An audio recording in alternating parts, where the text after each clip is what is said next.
Assalamualaikum warahmatullahi wabarakatuh.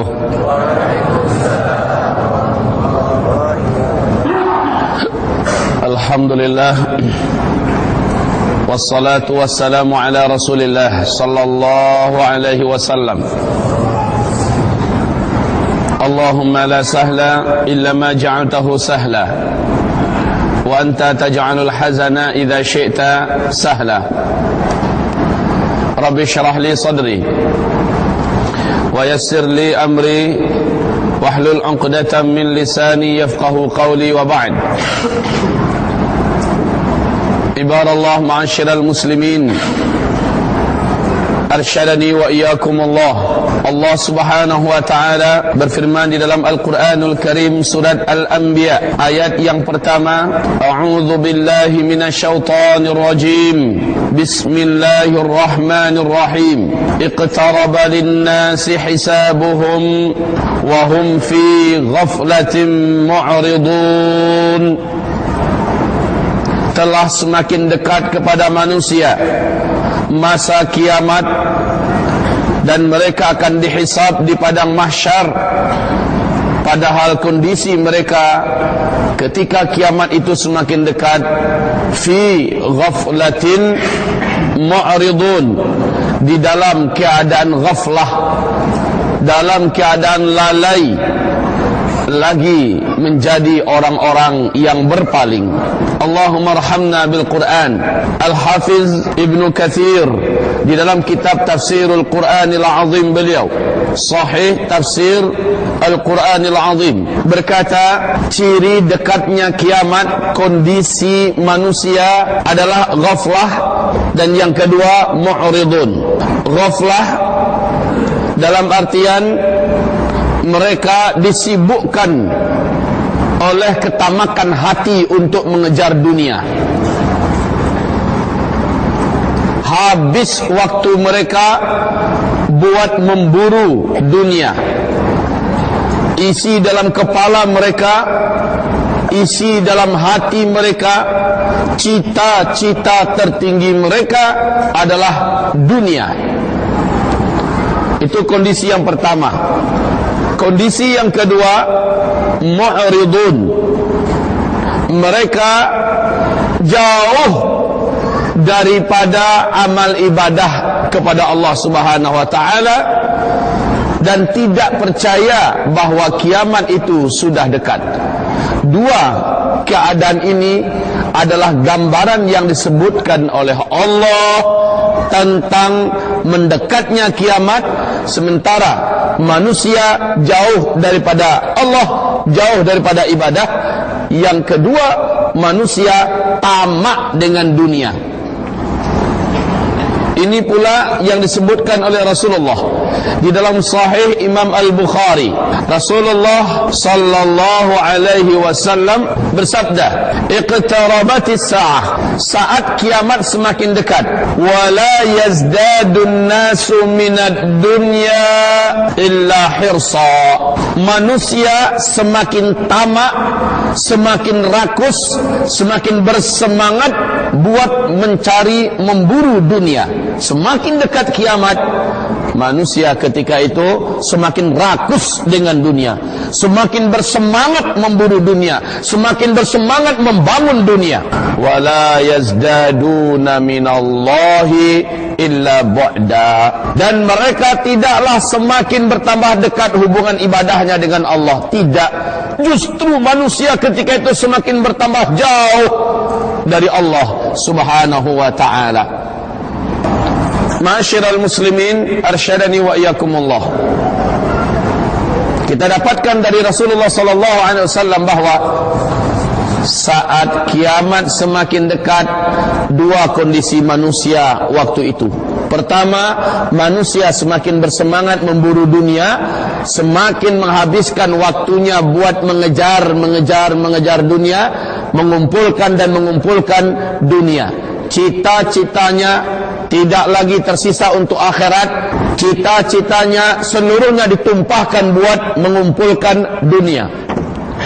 Dan kondisi manusia yang kedua, wala yazdaduna minallah illa bu'da. Mereka semakin bertambah jauh hubungan ibadahnya dengan Allah. Sedikit orang yang mau mengerjakan solat 5 waktu hari ini kaum muslimin. Betul tidak? Bahkan kalaupun ada yang solat 5 waktu, banyak yang saat ini lepas solat langsung pergi, tidak memerlukan zikir. Mereka wala yadhkurunallah illa qalila. Ibadah mereka kepada Allah sangat sedikit.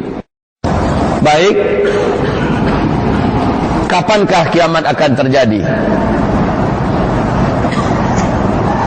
Ada yang boleh tahu?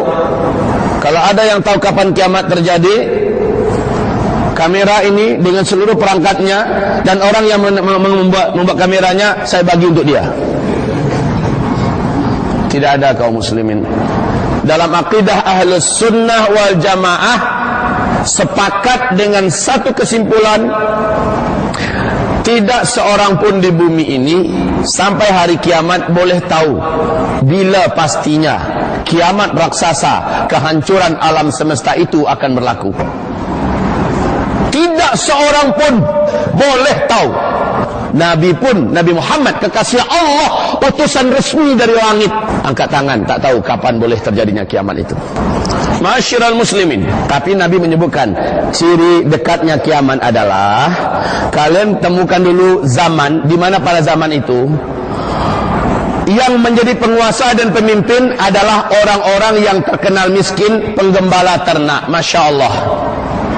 Dan mereka berlomba-lomba dan berbangga-bangga membangun bangunan yang tinggi-tinggi. Ketahuilah, seluruh ahli sejarah di dunia menyepakati tentang masa lalu kerajaan Arab Saudi hari ini.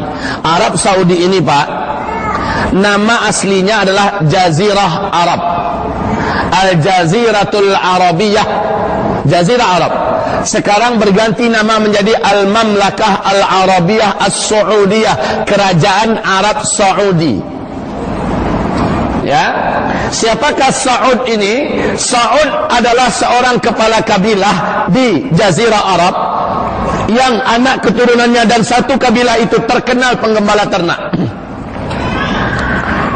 Mereka hamba-hamba Allah, miskin-miskin, tidak beralas kaki, bajunya saja hanya rompi saja, tanpa ada baju dalam penutup dada. Mereka membawa ternak ke atas bukit, turun ke lembah, pergi ke hamparan, mencari di mana-mana ada rerumputan yang boleh dimakan oleh ternak.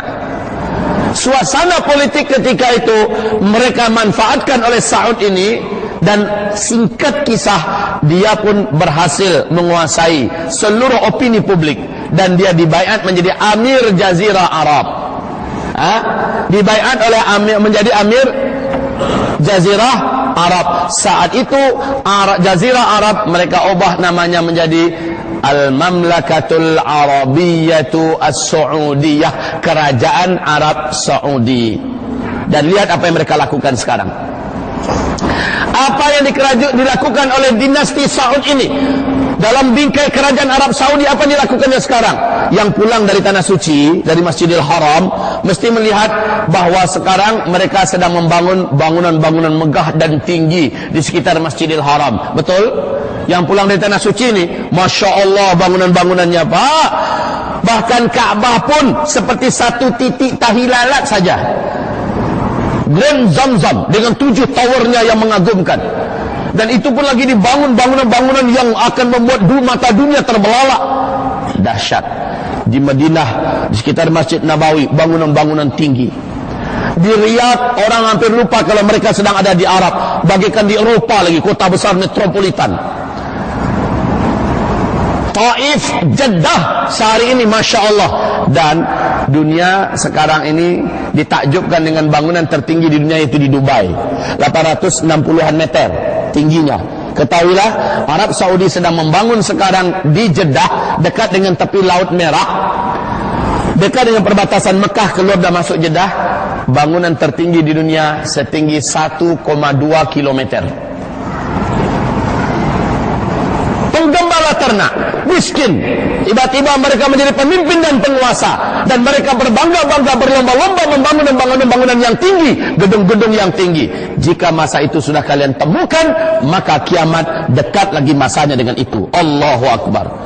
Nah, hamba-hamba Allah yang kami muliakan, siapa yang ingin mengatakan bahwa kita masih lama daripada kiamat? Siapa? Waktu salji turun di Arab kemarin, di Arab Saudi kemarin, apa komentar Syekh Saud Shuraim, seorang ulama besar Arab Saudi, Imam Masjidil Haram, mengatakan ini adalah tanda kiamat. Rasul mengatakan tidaklah terjadi kiamat kecuali kalian akan menyaksikan terlebih dahulu lembah-lembah di Tabuk ini mengalirkan sungainya kembali. Tanah-tanahnya akan menghijau dan subur. Dan salji sudah turun sudah di bulan Desember yang lalu. Mana pernah-pernahnya Arab Saudi turun salju. Daerah tandus kering, panas di musim panasnya, dingin menusuk di musim dinginnya. Tetapi kaum muslimin sekarang sudah turun salji. Hamba-hamba Allah yang kami muliakan, ketahuilah tidaklah terjadi kiamat, kata Rasulullah, selain ada 10 tanda besar kiamat muncul terlebih dahulu. 10 tanda besar kiamat muncul terlebih dahulu. Kalau tanda besarnya yang pertama sudah keluar, maka yang lain pasti menyusul dengan sangat cepat. Ini hadis diriwayatkan oleh Abu Daud, At-Tirmidzi dan Imam Ahmad. Hadis ini dinyatakan hasan sahih oleh Syekh Muhammad Nasiruddin Al-Albani, pakar hadis dunia abad 20. Beliau mengatakan, apa katanya? Rasulullah bersabda, harazatun manzumatun fi silk, yuqta'u silkun yatba'u ba'daha ba'dan. 10 tanda besar kiamat itu bagaikan 10 butir-butir batu marjan yang dihubungkan oleh tali di dalamnya, seperti batu tasbih lah, ya?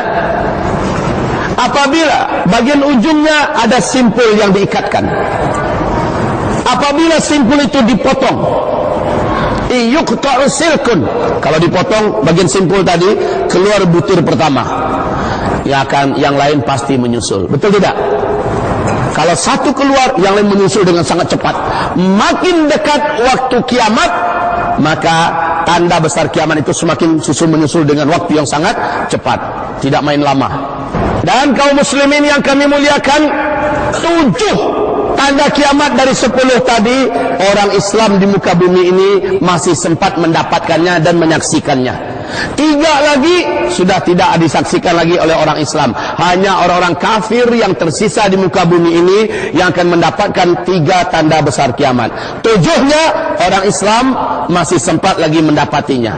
Apa itu tanda besar kiamat yang 10? 1. Dajjal keluar. Dajjal ini sudah hidup. Belum lagi hidup Nabi Musa alaihissalam, Dajjal ini sudah pun ada di muka bumi ini. Sekarang Dajjal posisinya sedang ditahan oleh Allah dengan rantai-rantai besar yang mengikat kakinya, mengikat tangannya dan lehernya. Dia ditemukan di sebuah pulau di Laut Yaman oleh Tamim Ad-Dari dengan 20 awak kapal yang terdampar ke pulau itu. Sebaik dia keluar dari pulau itu, dia bercerita kepada Rasulullah kisah pertemuannya dengan lelaki dalam gua itu. Dan Rasul berkata, itu adalah Dajjal. Kumpulkan manusia semua. Saya ingin kabarkan bahwa Tamim Ad-Dari telah bertemu dengan Dajjal di Pulau Anu. Dan pulau ini entah bagaimana caranya Allah subhanahu wa ta'ala menyembunyikannya dengan kegaiban. Dan dia akan muncul nanti dengan tanda-tandanya. Dan nanti kita sampaikan insyaAllah ta'ala. Kemunculan Dajjal ini sudah diambang pintu. Bahkan ulama-ulama besar Timur Tengah, sekelas Syekh bin Baz, Mufti Arab Saudi sendiri mengatakan, hadza zamanu khurujud Dajjal. Inilah dia, zaman di mana kita hidup. Kita akan menyaksikan Dajjal keluar, air matanya pun keluar, sehingga basah bagian jubah dadanya. Dia mengatakan zaman kita Dajjal akan keluar. Karena ada tanda-tandanya kaum muslimin. Ya Rabb, kalau Dajjal sudah keluar, maka 2/3 dari seluruh umatku di muka bumi akan murtad dari Islam dan menyembah Dajjal. Makanya seluruh nabi dan rasul, kata Rasulullah, ma min nabiyyin mursal, tidak ada seorang nabi pun yang diutus oleh Allah kecuali setiap Nabi itu memperingatkan kepada umatnya, hati-hati ya, Dajjal nanti pasti muncul. Dan tidak adalah fitnah yang lebih besar sejak bumi ini diciptakan sampai kiamat kelak yang lebih besar dan lebih berat. Fitnah itu melebihi fitnahnya Dajjal. Orang yang terkuat imannya sekalipun dari umatku ini di akhir zaman, kata Rasulullah, dia yakin dia tidak akan berubah dengan bertemu dengan Dajjal. Tapi sebaik dia berjumpa dengan Dajjal, dia akan langsung menyembah Dajjal. Orang yang paling kuat imannya akan menjadi pengikut Dajjal. Dia yakin dia tidak akan berubah. Ketika Dajjal bertemu dengannya, saya tidak akan berubah. Tahu-tahu dia bertemu dan dia akan menjadi penyembah Dajjal, kata Rasulullah sallallahu alaihi. Saking dahsyatnya fitnah Dajjal ini. Lamakah Dajjal muncul? Oh tidak. Rasul mengatakan masanya Dajjal sejak dia keluar, lepas mengelilingi seluruh permukaan bumi, mendatangi seluruh kota-kota di muka bumi, dan mengajak penduduk-penduduk yang masih hidup di muka bumi untuk menjadi penyembahnya dan mengangkatnya sebagai Tuhan. Lamanya hanya 40 hari saja. Tapi 40 hari itu, kata Rasulullah, hari yang pertama dari 40 itu kalian menghitungnya 1 tahun. Hari yang kedua kalian menghitungnya 1 bulan. Hari yang ketiga kalian menghitungnya 1 minggu. Dan 37 hari yang lain kalian hitunglah seperti hari-hari kalian yang biasa. Jadi kalau di total, sejak Dajjal keluar lalu mendatangi seluruh manusia yang ada di muka bumi, hanya 1 tahun, 2 bulan, 2 minggu sahaja. Habis. Hanya 2 kota yang Dajjal tidak boleh memasukinya, karena sudah dijaga, kata Rasulullah, dengan malaikat-malaikat Allah yang menghunus pedang-pedang untuk menanti kedatangan Dajjal. Coba masuk ente, tak sembleh. Yaitu Makkah dan Madinah. Hanya Makkah dan Madinah tidak boleh dimasuki Dajjal. Kemudian terakhir perjalanan Dajjal, setelah memurtadkan banyak manusia, Dajjal ini mengepung Imam Al-Mahdi dan para mujahidin, orang-orang beriman yang bergabung dengan Imam Mahdi di Masjid Jami' Amawi. Di situ ada Manaratul Bayda. Imam Mahdi terkepung. Orang-orang beriman juga terkepung. Mereka bersiap-siap untuk menghadapi Dajjal. Dajjal sudah ada di luar gerbang. Bala tentara Dajjal dari kalangan Yahudi Asfahan sebanyak 70.000 manusia. Mereka berjubah hijau tanpa berjahit dengan pedang-pedang terhunus, siap untuk menghancurkan Imam Mahdi dan orang-orang beriman. Salat subuh pun masuk, gelap gulita. Kemudian kumandang qomat pun diperintahkan oleh Imam Mahdi. Hai muazin, qomat. Sang muazin pun qomat. Allahu Akbar, Allahu Akbar. Asyhadu an la ilaha illallah. Asyhadu anna Muhammadar Rasulullah. Hayya 'alas shalah, hayya 'alal falah. Qad qamatis shalah, qad qamatis shalah. Allahu Akbar, Allahu Akbar. La ilaha illallah. Imam Mahdi pun maju untuk mengimami salat. Dia maju menghadap ke arah kiblat, semua orang dah siap-siap. Tiba-tiba seluruh mata mereka tertuju ke langit. Kenapa? Ada cahaya dari langit turun ke bumi. Ternyata 2 malaikat Allah yang bersayap sedang turun. Di tengah-tengahnya Nabi Isa dibawa oleh mereka. Nabi Isa meletakkan kedua tangannya di pundak malaikat yang sebelah kanan, dan malaikat sebelah kiri satu lagi. Nabi Isa pun turun. Masya Allah. Rasul menceritakan dengan sangat rapi hadis ini. Semua yang ada melihat kedatangan Nabi Isa bersyukur, karena mereka sudah tahu kalau Dajjal sudah muncul, pasti Nabi Isa akan turun. Karena hanya Nabi Isa saja yang diberi oleh Allah kemampuan dan kekuatan, authority untuk membunuh Dajjal. Selain Nabi Isa tidak ada. Dan Nabi Isa sekarang sudah diantar turun oleh 2 malaikat. Nabi Isa membawa tongkat khusus dari langit, tombak yang hanya dengan tombak itu Dajjal boleh dibunuh. Maka Imam Mahdi pun mundur, mempersilahkan Nabi Isa menjadi imam. Apa kata Nabi Isa? La li ta'umma anta, engkau yang maju jadi imamlah. Khusus zaman zaman ini engkau imamnya, engkau pemimpinnya. Saya hanya makmummu, saya hanya penolongmu. Maka Nabi Isa pun bergabung dengan saf pertama. Imam Mahdi mengimami salat. Lepas salat subuh, Assalamualaikum warahmatullahi wabarakatuh. Assalamualaikum warahmatullahi wabarakatuh. Gerbang pintu Masjid Jami' Amawi telah berhasil dijebol oleh Dajjal. Runtuh pintu itu. Maka Dajjal dengan sombongnya masuk ke dalam, dan bala tentaranya 70.000 pasukan Yahudi Asfahan sudah siap dengan pedang-pedang mereka, haus darah untuk membunuh Imam Mahdi dan orang-orang beriman. Tiba-tiba Dajjal masuk gerbang, Nabi Isa pun berdiri, dan kedua tokoh ini saling berhadap-hadapan. Masya Allah. Maka menjerit Dajjal di situ, melolong kesakitan, karena kata Rasulullah, seluruh tubuhnya meleleh bagaikan garam yang dimasukkan ke dalam air hangat. Kalaulah Dajjal tetap bertahan di situ, maka Dajjal akan menjadi cairan yang mati di tempat. Dengan kesaktian yang Allah berikan, Dajjal langsung lari sejauh-jauh tempat, dan Allah memberikan kepada Nabi Isa kemampuan lebih daripada Dajjal. Kemanapun Dajjal lari, Nabi Isa sudah menunggu. Terakhir Dajjal lari ke Lut, pintu Lut di Palestina, dan Nabi Isa sudah menunggu di situ. Dihunjamnya dengan kuat Dajjal itu dengan tombak yang dibawa oleh Nabi Isa. Maka matilah Dajjal di tempat, berlumuranlah tombak itu dengan darahnya Dajjal. Kemudian dengan izin Allah, Nabi Isa kembali bergabung ke Damaskus dengan kecepatan yang Allah memberikan, dan dia umumkan bahwa Dajjal ini darahnya sudah dibunuh. Maka bersyukurlah orang-orang beriman. Orang-orang Yahudi tadi yang bersama Dajjal dengan penuh semangat perang dan membunuh, merasa inilah saatnya menguasai dunia secara penuh. Lari puntang-panting. Mereka ketakutan karena sang komandan tertinggi, imam besar mereka Dajjal laknatullah alaih sudah mati. Maka mereka pun lari. Rasul mengatakan saat itu orang-orang beriman, tentara Imam Mahdi dan Nabi Isa mengejar mereka kemana saja mereka sembunyi. Nah, itulah perang terakhir umat Islam melawan Yahudi. Yahudi bersembunyi di balik batu besar. Saking takutnya bersembunyi di balik batu besar.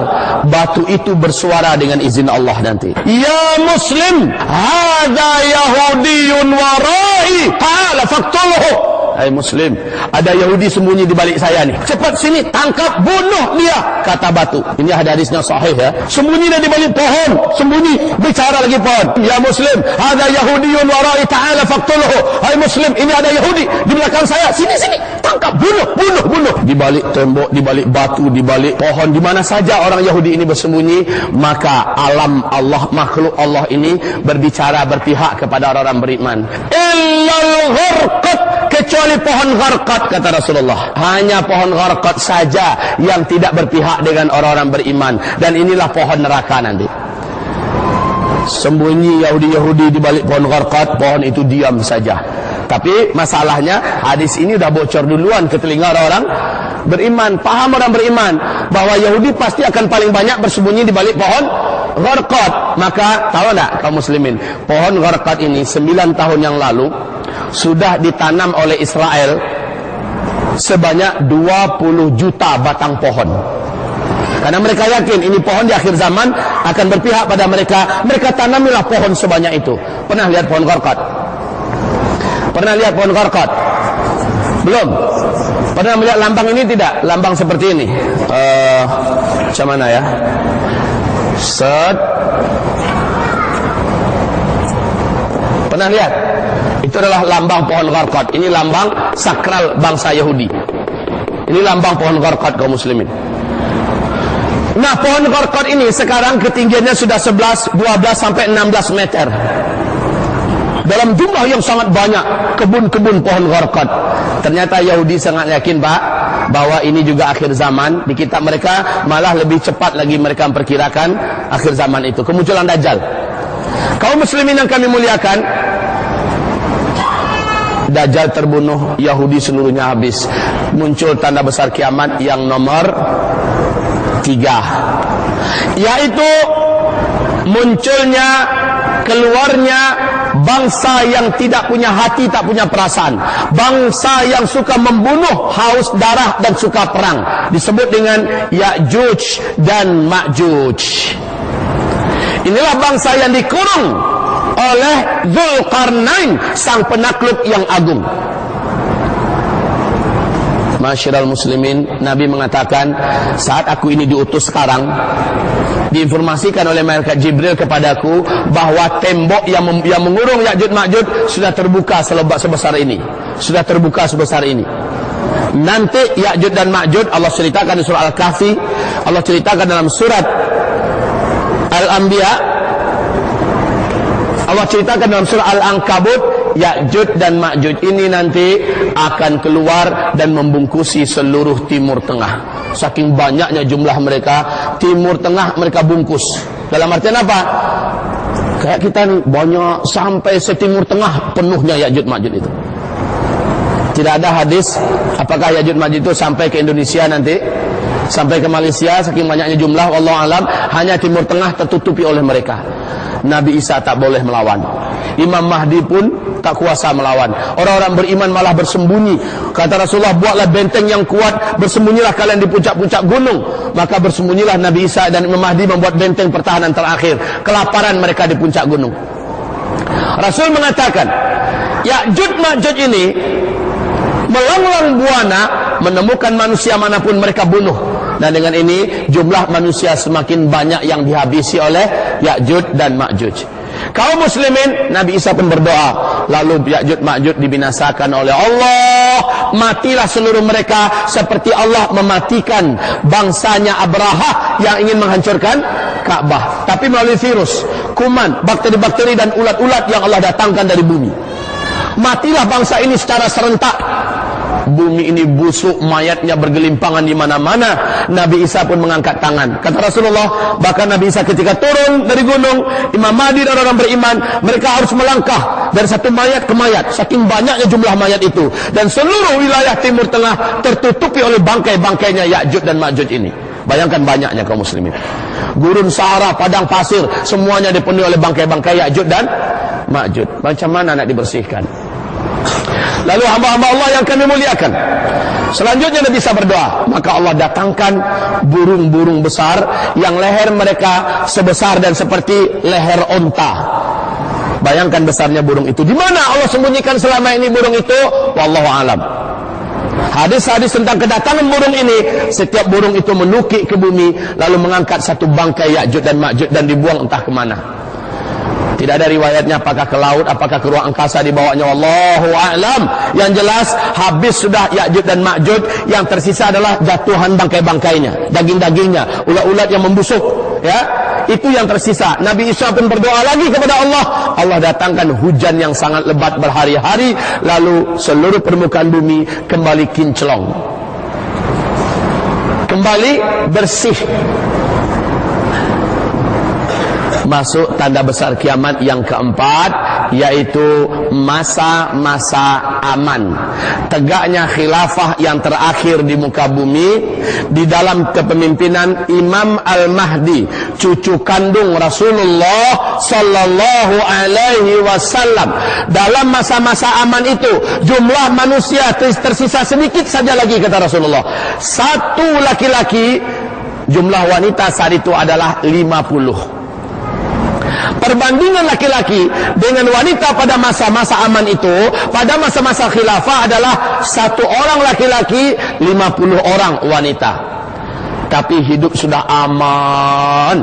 Binatang-binatang berbisa, hewan-hewan buas sudah bermain-main dengan manusia, dengan anak-anak kecil dan tidak menyakiti sedikit pun. Harimau, singa, serigala bermain-main dengan domba-domba yang lepas dan tidak menerkamnya, tidak memakannya. Wanita melakukan perjalanan kaki dari Hadramaut menuju ke Tanah Suci, berjalan seorang diri siang dan malam untuk beribadah haji. Tidak ada yang menyakitinya. Aman dia pergi, aman dia pulang, berjalan kaki, kata Rasulullah. Kaum muslimin yang kami muliakan, emas melimpah ruah, tumbuh-tumbuhan, tanam-tanaman, buah-buahan seluruhnya merata di muka bumi. Sambil jalan boleh memetik buah karena tidak ada yang punya. Boleh makan, rumput-rumputnya tebal, air-air sungainya mengalir, emas pun berserakan di mana-mana kaum muslimin. Sampai-sampai kata Rasulullah, tidak ada seorang pun yang mau menerima sedekah orang lain. Salah seorang di antara kalian akan membawa emas sebesar genggaman tangannya, lalu diberikan kepada tetangganya, terimalah hadiah dariku, terimalah sedekah dariku. Apa kata tetangganya yang menerima? Mau saya apakan emas itu? Di dapur saya sekian ember, entah mau diapakan sekarang. Saking makmurnya manusia ketika itu kaum muslimin. Tapi masa ini tidak lama. Rasul menyebutkan masa ini hanya 7 tahun saja. Di hadis yang lain, masa ini antara 8 atau 9 tahun saja. Jadi antara 7 tahun atau 8 atau 9 tahun, masa ini pun berakhir. Macam mana cara berakhirnya? Lanjutkan. Allah pun menampakkan tanda besar kiamat yang nomor 5. Jadi yang pertama Dajjal, yang kedua Nabi Isa, yang ketiga Ya'juj dan Ma'juj, yang keempat tegaknya khilafah dan munculnya masa-masa aman. Di masa-masa aman ini nanti Imam Mahdi meninggal dunia, Nabi Isa meninggal dunia, dan Imam Mahdi digantikan oleh Al-Qahtani kata Rasulullah. Lalu di masa aman ini Allah munculkan tanda besar kiamat yang nomor 5, yaitu terbitnya matahari dari sebelah barat.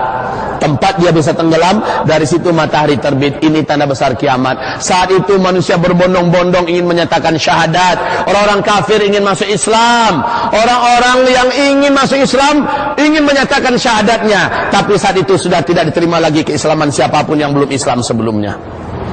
Dan saat itu sebelum matahari terbit, Allah dalam hadis sahih Imam Muslim akan memanggil matahari dari tempatnya. Matahari pun pergi meninggalkan bumi ini, sehingga tidak ada belahan bumi manapun yang terang, gelap muka dan belakang, atas dan bawah. Matahari pun menghilang. Kata Rasulullah, matahari ini sujud di bawah arasy Allah dalam waktu yang Allah saja memutuskan. Kemudian Allah berkata, wahai matahari, bangkitlah engkau dari sujudmu dan pergilah engkau kembali ke tempat posisimu semula. Terbitlah engkau dari tempat biasanya engkau tenggelam. Maka matahari pun terbit, dan kalian di bumi pada waktu itu kata Rasulullah merasakan malam seperti 3 malam kalian. Panjang terasa, Pak. Sehingga puas berulang-ulang seseorang tahajud sampai penat, sampai letih dia tahajud, lalu dia bangun, lalu dia tertidur saking lelahnya dari tahajud. Dan dia tidur lagi sepuas-puasnya, bangkit, dia lihat masih gelap, dia pun tahajud balik. Kemudian dia tahajud sepanjang-panjangnya tahajud, seletih-letihnya tahajud, dia lihat masih gelap, dia pun tidur kembali. Pas bangun lagi, belum juga terang, dia tahajud lagi. Sampai selepas tahajud, dia gelisah, dia turun ke jalan-jalanan. Gelap gulita. Orang-orang yang beriman lainnya juga turun ke jalanan, dah puas tahajud berulang-ulang. Apa kata mereka? Ada apa ini? Ada apa ini? Kemudian mereka, kata Rasulullah, orang-orang beriman saat itu mengumandangkan azan subuh. Maka mereka siap-siap melaksanakan sholat subuh. Selepas sholat subuh mereka berzikir. Ternyata masih gelap di luar. Apa kata mereka? Mungkin tadi terlalu cepat kita azannya. Ulang balik azan. Benar kaum muslimin, ulang balik azan. Mereka pun mengumandangkan azan subuh kali kedua. Lalu mereka sholat sunat fajar 2 rakaat. Lalu mereka sholat subuh berjamaah dan berzikir lagi dengan zikir yang panjang. Belum lagi terang matahari, belum. Bahkan tanah merah di ufuk timur pun nggak nampak. Kaum muslimin, apa kata mereka? Kayaknya terlalu cepat kita azan tadi. Azan balik, azan lagi, Pak. 3 kali mereka melaksanakan sholat subuh. Barulah setelah itu matahari terbit dari arah barat. Nah, kata Allah, kata Rasulullah, saat malam panjang itu, itulah ibadah yang terakhir manusia di muka bumi. Kenapa? Besoknya seluruh Al-Quran Allah sudah hilangkan di muka bumi. Seluruh Al-Quran. Orang ingin melihat Al-Quran, dicari, tinggal lembaran-lembaran putih saja lagi, tidak ada tulisan. Orang-orang yang hafal Al-Quran 30 juz akan hilang seluruh hafalannya. Orang yang hafal Al-Fatihah dan Qul Huwallahu Ahad sekalipun akan hilang seluruh hafalannya dari kerongkongannya. Tidak ada lagi ibadah, tidak ada lagi amalan kecuali di hati mereka iman Allah, Allah, Allah. Setelah itu tidak ada lagi. Kaum muslimin, Rasul mengatakan matahari itu terbitnya hanya setengah hari saja, lalu tenggelam balik di tempat dia terbit tadi, yaitu sebelah barat, dan besoknya dia terbit sebelah timur seperti biasa. Tapi Allah munculkan tanda kiamat yang nomor 6. Tanda besar kiamat nomor 6, yaitu seperti dalam surat Al-Anbiya, keluarnya binatang raksasa dari dalam perut bumi sebanyak 3 kali kemunculan di tempat-tempat yang berbeda-beda. Binatang ini Allah sebutkan dalam Al-Quran dengan sebutan Dabbatul Ardi, binatang melata dari dalam perut bumi. Binatang ini berbulu tebal dan panjang, kata Rasulullah sallallahu alaihi wasallam, boleh berbicara dengan bahasa manusia, dan dia membawa tongkat Nabi Musa, cincin Nabi Sulaiman. Tongkat ini akan ditunjuknya kepada orang-orang kafir, maka orang kafir itu, kata Rasulullah, menghitamlah wajah mereka, menghitamlah seluruh tubuh mereka, bagaikan punggung-punggung kuali yang hangus, hitam. Dan cincin Nabi Sulaiman akan diusapkannya ke wajah orang-orang yang beriman yang masih hidup di bumi pada saat itu. Maka kaum muslimin, orang beriman ini pun menjadi putih, bersih dan bercahaya wajahnya, sehingga benar-benar berbeda antara orang beriman dengan orang kafir. Maka setelah itu, kata Rasul, muncullah tanda besar kiamat yang nomor 7, yaitu angin lembut bertiup dari arah timur. Angin lembut bertiup dari arah timur. Angin ini sejuk, lembut. Tidak ada satupun orang yang mengenal Allah dan beriman kepada Allah di timur dan di barat, di utara dan di selatan, di seluruh permukaan bumi ini. Apakah dia tinggal dalam perut gua, apakah dia tinggal di gunung, di lembah, di pulau, di gurun Sahara, dimanapun saja ada orang beriman, angin ini akan menjemputnya, angin ini akan menyentuhnya, dan dia pun meninggal di situ. Orang beriman akan meninggal serentak di muka bumi pada saat itu.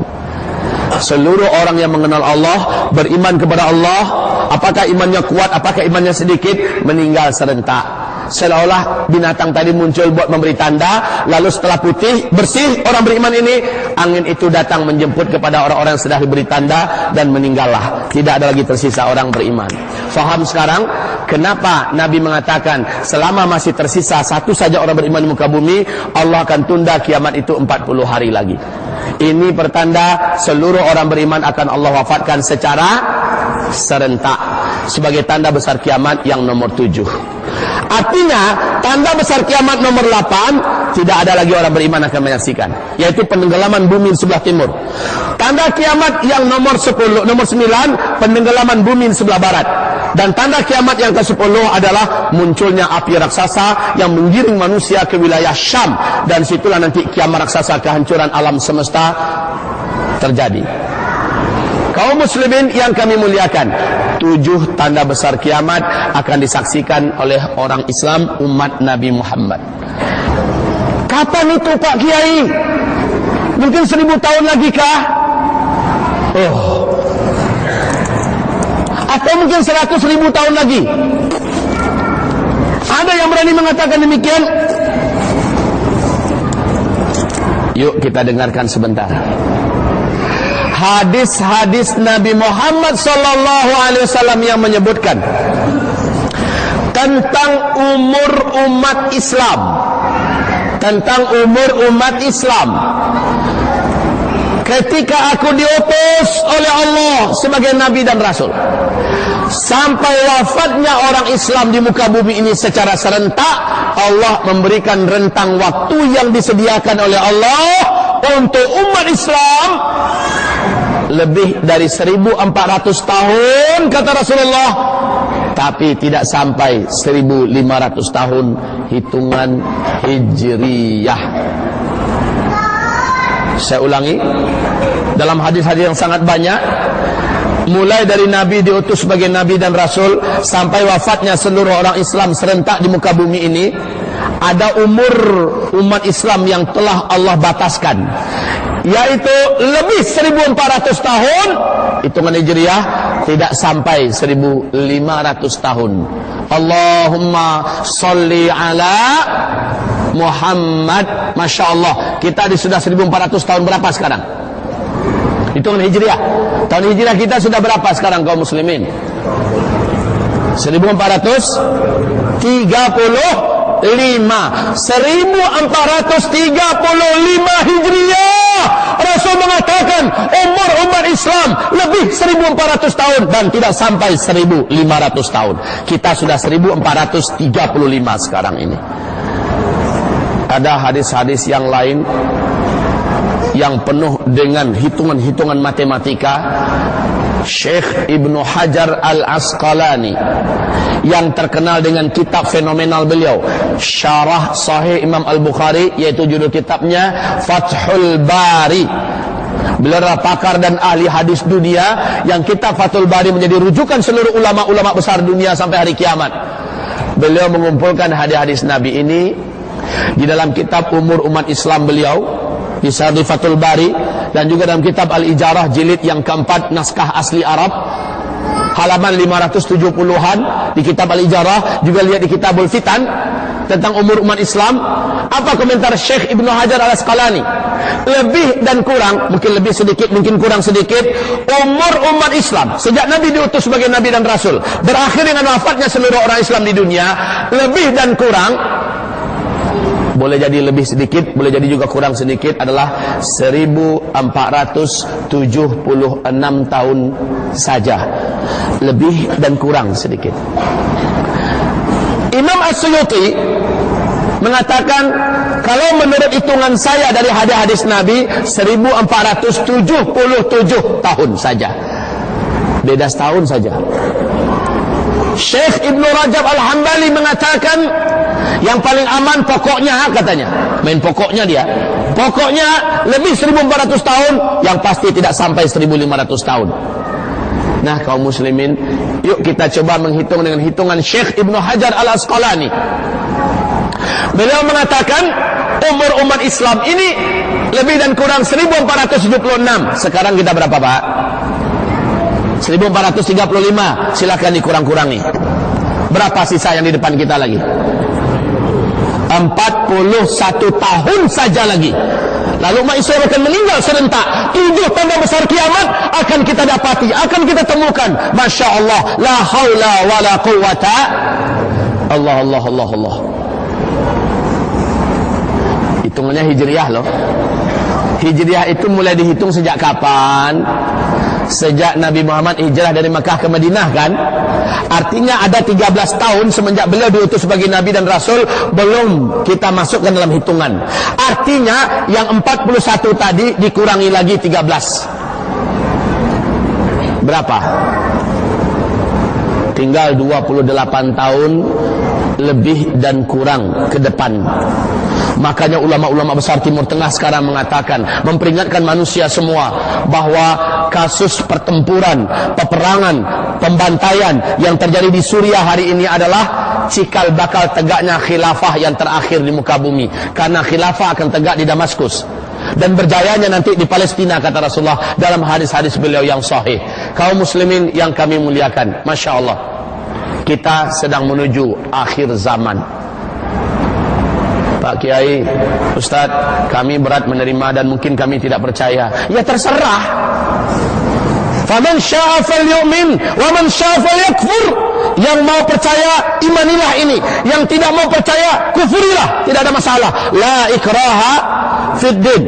Seorang hamba Allah, Zulkifli Muhammad Ali, entah apa alasan dan bagaimana caranya, Allah takdirkan pada malam tanggal 31 Februari di Bintulu, Allah datangkan ke masjid Darul Hidayah, berbicara di hadapan hamba-hambanya, menceritakan dengan secara jelas dan terang hadis-hadis Rasulullah, ayat-ayat Allah, tanda-tanda alam tentang dekatnya kiamat. Ternyata ada yang tidak percaya, terserah, tidak ada yang memaksa. Tapi yang percaya, maka ada tawaran berikutnya yang ditawarkan oleh Rasul. Tawaran bahasa Malaysianya benar, tawaran juga. Ada tawaran Rasulullah kepada umatnya. Yang percaya, kalian lakukan ini, kalian lakukan ini, kalian lakukan ini, agar kalian selamat, agar kalian terjaga. Yang tidak percaya, maka dia masih menari-nari di muka bumi ini, mengumpulkan dunia yang sebentar lagi akan disesalinya. Dia akan meratap dengan emas yang banyak, tak berguna. Dia akan menyesal dengan ringgit-ringgit manusia yang sampai ratusan juta, dan semuanya tidak bermanfaat. Kaum muslimin, 10 tanda besar kiamat, belum satu pun yang dimulai oleh Allah. Belum muncul Dajjal, kan? Belum. Kalau Dajjal sudah muncul, maka yang lain akan menyusul dengan sangat cepat.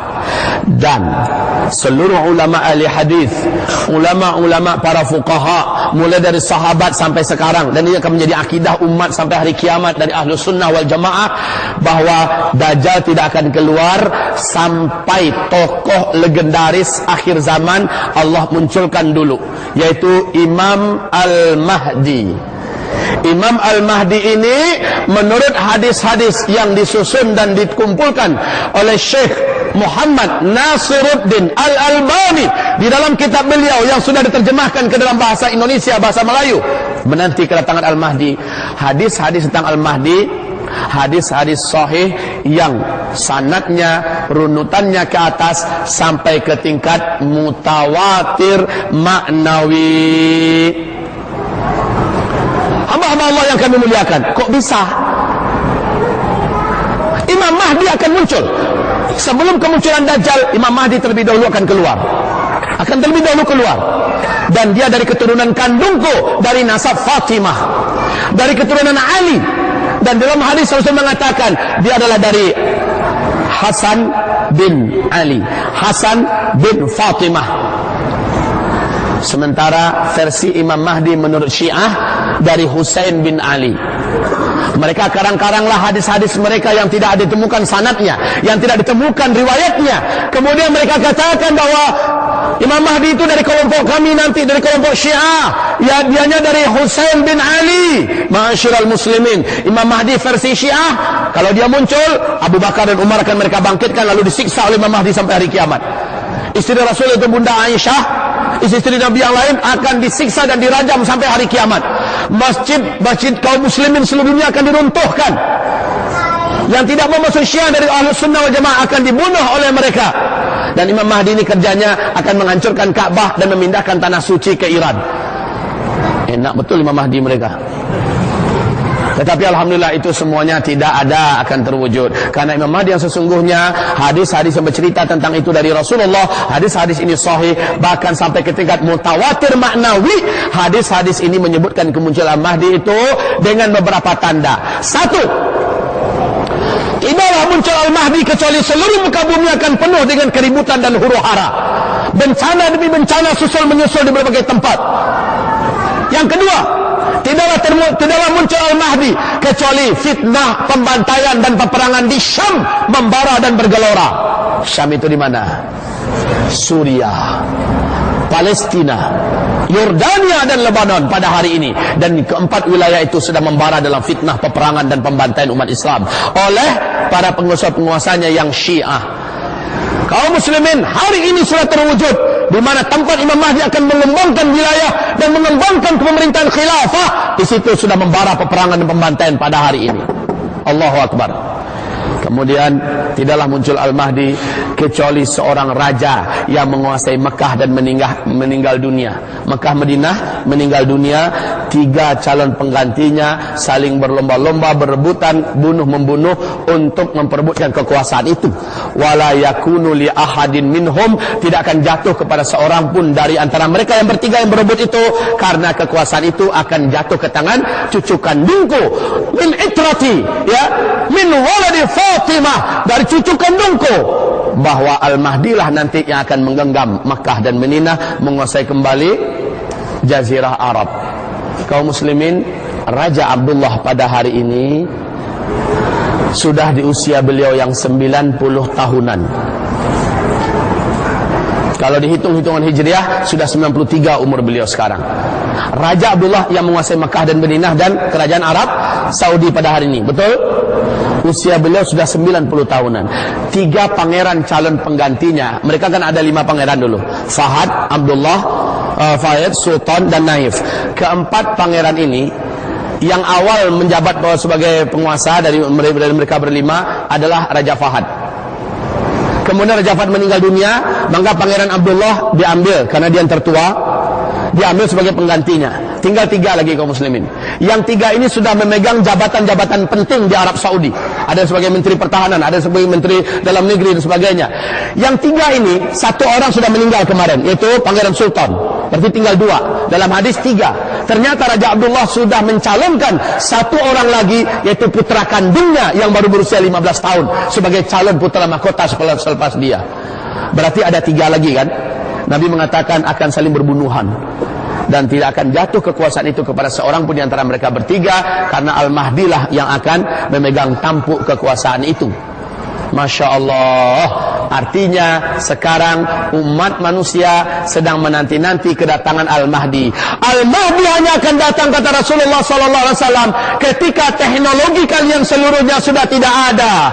Kalian akan berperang dengan Imam Al-Mahdi, menggunakan pedang, menggunakan tombak, dan menggunakan panah. Kalian akan berjalan di atas kaki kalian dan menunggang kuda. Kalian akan berperang seperti hari ini kita berperang. Summa uttum min haitsu bada'tum. Kamu akan kembali seperti hari ini, kata Rasulullah. Kamu akan berperang dengan kuda, dengan panah, dengan tombak, dengan pedang. Kamu akan berjalan kaki di atas kaki-kaki kamu. Ketika Al-Mahdi muncul, teknologi seluruhnya sudah musnah. Subhanallah. Steve Jobs mengatakan dia menemukan teknologi digital, penguasa teknologi iPad, dia yang menguasai ini, dan dia berkata kepada lebih daripada 2000 karyawannya, selepas saya adalah orang yang terakhir yang menemukan teknologi ini. Selepas saya, kalian semua akan kembali ke zaman batu. Itu pernyataan seorang ilmuwan sekelas Steve Jobs, bukan seorang bodoh yang bicara. Albert Einstein, kenal dengan Albert Einstein? Kenal? Pernah jumpa? Belum, sama. Tapi pernyataan beliau ini dirilis oleh seluruh dunia ketika beliau didesak, tolong ceritakan kepada kami prediksimu. Dia pakar kimia dunia. Prediksimu tentang perang dunia ketiga besok ini, kita akan berperang dengan cara apa, dengan senjata apa? Jawaban beliau sangat menakjubkan. Perang dunia ketiga, kalian tidak akan menggunakan teknologi apapun yang kalian temukan hari ini. Kalian akan berperang dengan senjata manual, entah apapun itu senjatanya. Kalian akan berperang dengan senjata manual. Masya Allah, ternyata lebih 20 tahun yang lalu, itu NASA Amerika dan kekuatan-kekuatan intelektual, para ilmuwan-ilmuwan, saintis-saintis dunia menyepakati bahwa sekian puluh tahun yang akan datang, yaitu pada tahun-tahun sekarang ini, bumi ini akan memasuki wilayah sungai, arus sungai meteor, dan bumi ini akan mengalami hujan meteor. Kaum muslimin, meteor ini dikatakan oleh Michael Penn, ini akan menghentikan semua teknologi yang dimiliki manusia di bumi ini. Ada penguraiannya tersendiri kaum muslimin. InsyaAllah ta'ala ini akan kita uraikan. Pada intinya, teknologi kita berhenti secara serentak di muka bumi ini. Maka benar kata pakar-pakar, wajar kalau hari ini Amerika sudah selesai mempersiapkan 6 bunker raksasa di dalam tanah mereka, 30-300 meter kedalamannya. 6 bunker raksasa kaum muslimin. Mereka sudah persiapkan ini. Satu bunker itu semacam kota kecil yang mereka buat di bawah tanah, ya. Mereka sudah persiapkan mampu memuat 500.000 manusia satu bunkernya. Dengan fasilitas hidup, satu bunker itu boleh bertahan selama 1 tahun. Mereka sudah selesai kaum muslimin. Udah 1 tahun ini mereka selesaikan. Tinggal mengisi orang aja lagi. Kenapa? Bumi ini akan diserang meteor nanti. Dan tahun yang lalu sudah 3 meteor yang menabrak bumi. Satu di Siberia, Rusia, ya kan? Satu di Siberia, Rusia, pada tanggal 14 Februari 2013. Yang kedua jatuhnya di Argentina, dan itu meledak di atas negara Argentina. Sehingga pada malam hari itu, tanggal 15 April, ya, meledaknya di atas negara Argentina. 8 kota pada malam hari itu langsung terang benderang beberapa detik. Dan yang ketiga jatuhnya di Los Angeles. Ini pada tanggal 6 November 2013. 3 meteor sudah jatuh. NASA Amerika mengumumkan ada 1.300 meteor yang akan menabrak bumi dalam 4 tahun ini. 2013, 2014, 2015, dan 2016. Sehingga apa kata pemerintahan Rusia kepada dunia? Tidak ada yang mampu menyelamatkan bumi dari serangan meteor kecuali doa, katanya. Negara ateis, Pak, yang anti Tuhan selama ini, mengatakan yang boleh menyelamatkan bumi dari serangan meteor hanyalah doa, katanya. Baru ketahuan bahwa bagaimanapun sombongnya manusia, mereka akan kembali kepada fitrahnya. Doa itu berarti ke siapa, Pak? Ke Allah, kan? Mereka yakin bumi ini tidak akan selamat dari serangan meteor.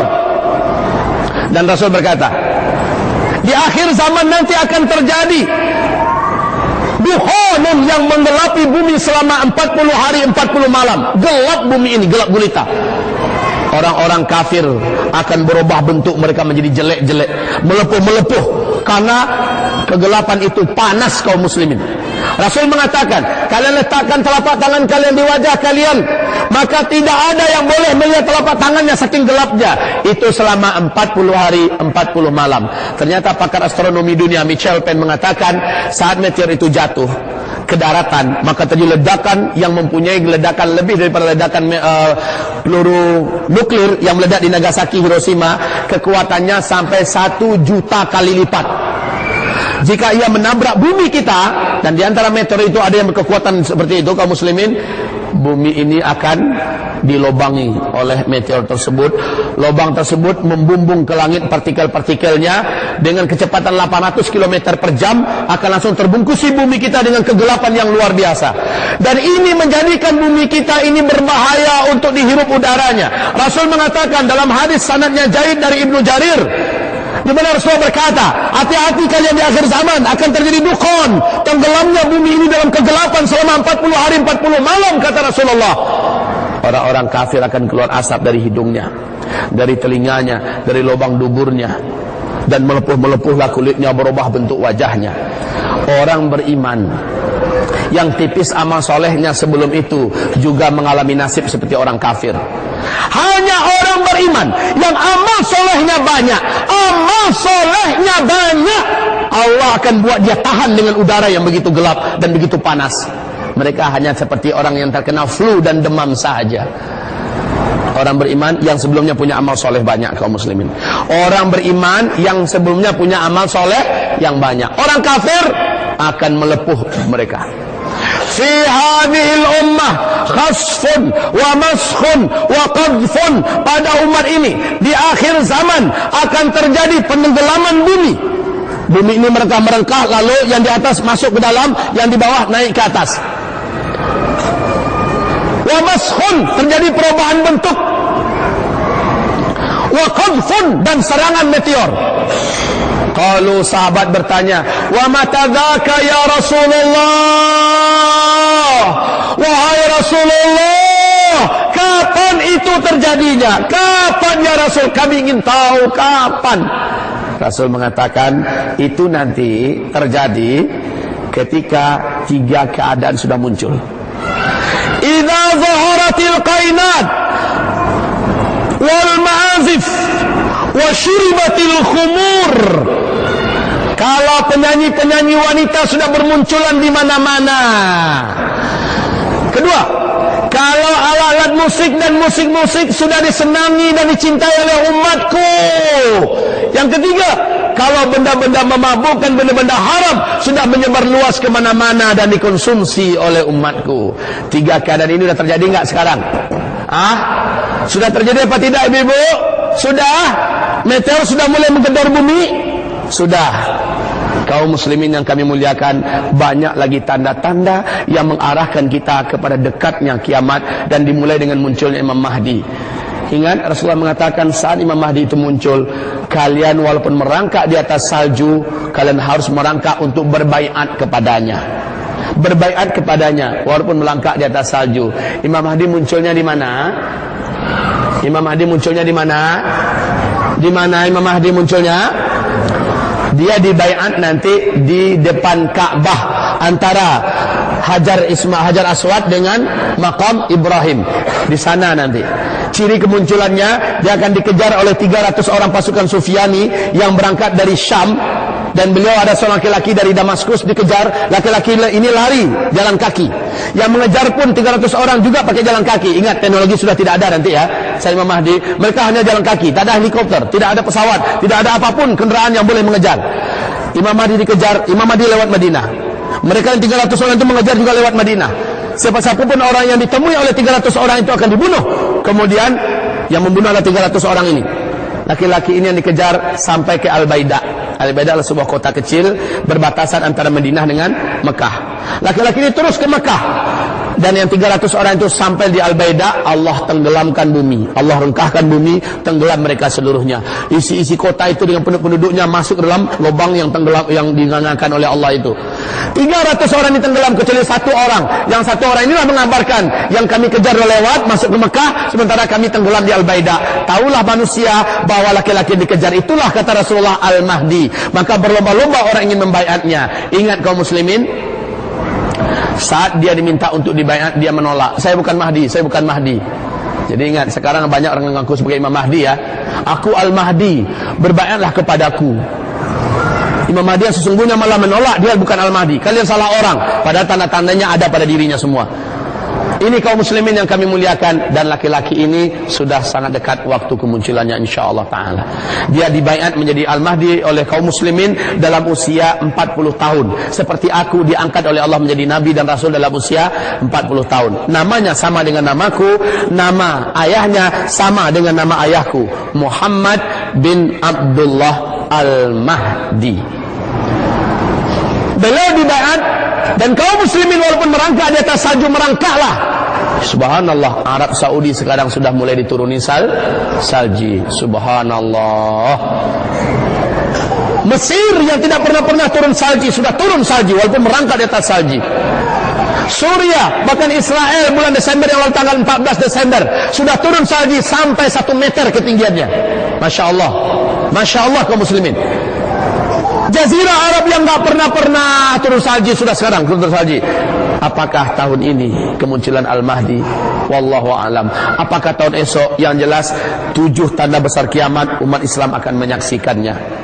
Bersiap-siaplah, dan Rasul mengatakan, badiru bil a'mali fitanan ka qita'il lailil muzlim yusbihu ar-rajulu fiha mu'mina wa yumsi kafira, yumsi mu'mina wa yusbihu kafira, ba'u dinahum bi'aradin minad dunya. Di saat huru-hara dan fitnah itu membara. Di hadis yang lain, huru-hara dan fitnah itu adalah Syam. Kalian semua wahai umatku, kata Nabi, berlomba-lombalah melakukan amal-amal soleh, amal soleh, amal soleh. Dan sekarang fitnah di Syam sudah berjalan 2 tahun 10 bulan, hampir 3 tahun lagi. Apabila kita tidak mengambil kesempatan ini, berlomba-lomba melakukan amal soleh sebanyak-banyaknya, menjadi manusia yang soleh sebaik-baiknya, maka kita sudah terlambat kaum muslimin. Sekarang masih ada waktu, walaupun hanya beberapa saat. Maksimalkan sholat berjamaah di masjid-masjid 5 waktu. Upayakan mengerjakan sholat sunnah rawatib, ba'diyah, qabliyah dan ba'diyah dimanapun berada. Perbanyaklah membaca Al-Quran, berzikirlah, sholat duha, dan tengah malam bangkitlah tahajud. Hanya orang tahajud yang kuat menahan pikulan dan beratnya beban akhir zaman kaum muslimin. Bangkitlah tahajud walau hanya 2 rakaat dan 1 witir.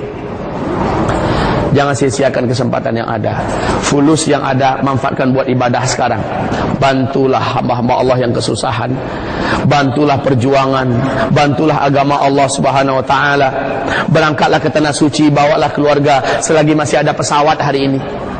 Selagi belum perang di tanah suci kaum muslimin, belum perang saudara, selagi masih ada waktu, maksimalkan ibadah. Dan mohon dengar baik-baik, saya menyampaikan ini bukan buat melemahkan semangat hidup kita, justru kebalikannya. Saya sampaikan ini agar semangat hidup kita membara dengan cara yang benar. Ini waktuku yang tersisa untuk mempersiapkan kehidupan akhiratku. Ini waktuku yang masih aman. Aku harus maksimal menjadi manusia terbaik, baik dengan Allah urusanku atau dengan manusia. Jadilah the best man, the best woman in the world, ya. Jadilah manusia yang terbaik di muka bumi ini, ibarat Allah. Kata Rasul, kalaupun besok pasti kiamat terjadi, kalaupun besok pasti kiamat terjadi, masih ada 1 bitir kurma, biji kurma di tangan kamu. Tanam, kata Rasulullah. Tanam. Walaupun kita tidak akan menuai hasilnya, kita tidak akan melihat batangnya tumbuh. Tanam. Walaupun besok udah kiamat. Artinya apa? Apapun aktiviti duniawi kita yang saat ini sedang kita jalani, yang sedang kita geluti, jangan berhenti. Udah mau kiamat, ngapain juga kawin? Jadi anak muda nggak ada niat kawin lagi. Ngapain kawin? Nanti kawin punya anak, padahal mau kiamat, anak kecil-kecil kan kesian. Yang nambah anak juga gitu, nggak semangat lagi. Udahlah, anak cukuplah 1 aja. Nambah lagi anak udah mau kiamat ini. Yang membangun rumah juga hilang putus asa semangat rumahnya bangun rumah. Udah bangun sajalah terus. Yang sedang kerja aja terus. Cuma semua apa yang dilakukannya harus diniatkan mencari ridha Allah. Dan kalau ada penghasilan, ada pendapatan, jadikan itu untuk tabungan akhirat kita. Sekarang kaum muslimin, kejar waktunya, kejar sebelum terlambat. Beruntunglah orang yang bersiap-siap dan merugilah orang-orang yang tidak bersiap-siap. Kaum muslimin yang kami muliakan, saya anjurkan, persiapkan diri dengan moral impact, dengan mental impact, ya. Persiapkan diri dengan intellectual impact. Ada di sini anjuran kepada kita bagaimana kita mempersiapkan diri kita secara moral. Persiapkan fisik kita, physical impact.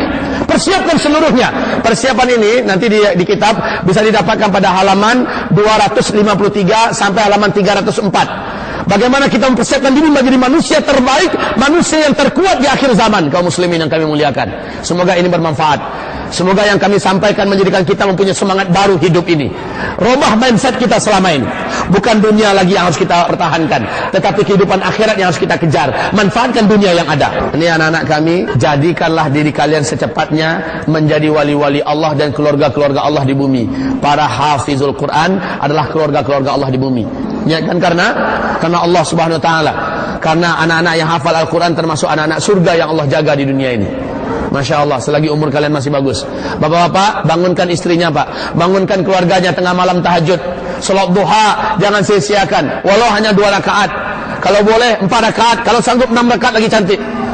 Mintalah kepada Allah Subhanahu wa taala agar tidak ada seorang pun dari kita yang tidak memanfaatkan sisa waktu yang masih Allah percayakan sebelum meteor jatuh ke bumi ini dan merubah segala-galanya. Sebelum Dajjal muncul dan terlambatlah waktu kita untuk bersiap-siap. Wabillahi taufiq wal hidayah. Subhanakallahumma wa bihamdika asyhadu an la ilaha illa anta astaghfiruka wa atubu ilaik. Wassalamualaikum warahmatullahi wabarakatuh.